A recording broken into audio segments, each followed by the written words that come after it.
Papakain tayo ng mga baboy nating mga alaga. Ito po ay 13, naging 6 na lang po, namatay yung iba, naipit. Ito naman po ay native, mga Tagalog. Mga Tagalog yan, siyam. Ating pakakainin. Konti-konti lang ho, baka magtae.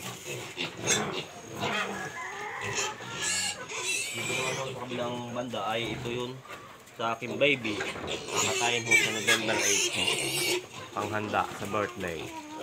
Ito ho ay Tagalog din ho, 4. Ayan ho, 4 yan. Nandiyan kulay itim, mga buwang kuko. Samahan niyo ako, magpapakain tayo ng inahin.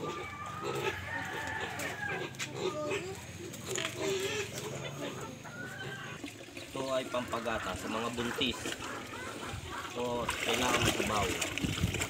Halo-haloy nyo lang po yan. Purong palyat nito.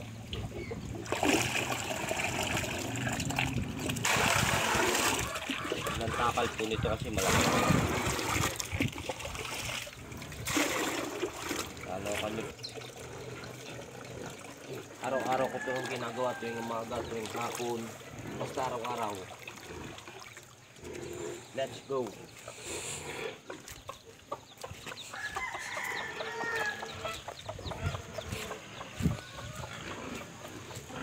Ito, sa isang ito ko lapit ako ng hospital.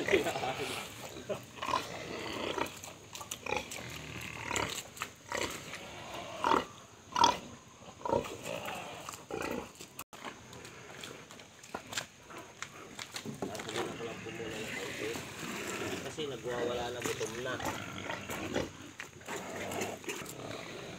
Ganyan lang po pagpapakain ko ng baboy.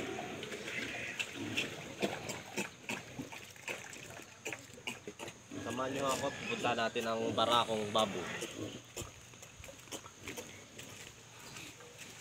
Ito po ay native. Yung inahin ng 4. Ay naman po ang aming barakong isa. Ayun o, pinapababhan ng may-ari. Meron po ako kami dito. Ako, inahin dito naman. Buntis na ho ito.